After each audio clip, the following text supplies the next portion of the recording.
आज मी बनवत आहे महाराष्ट्राचा कच्ची कैरी मसाला, जो आमच्या घरी नेहमीच बनतो आणि खूप आवडीने खाल्ला जातो।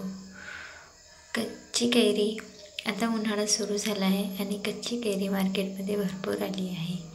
कच्ची कैरीला चांगले धुवून घ्या आणि त्याचे काप करून घ्या।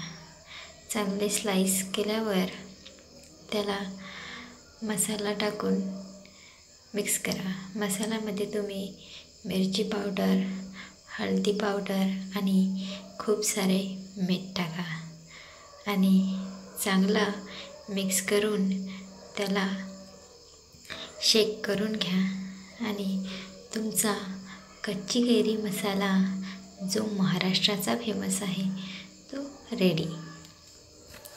चॅनलला सबस्क्राईब करायला विसरू नका।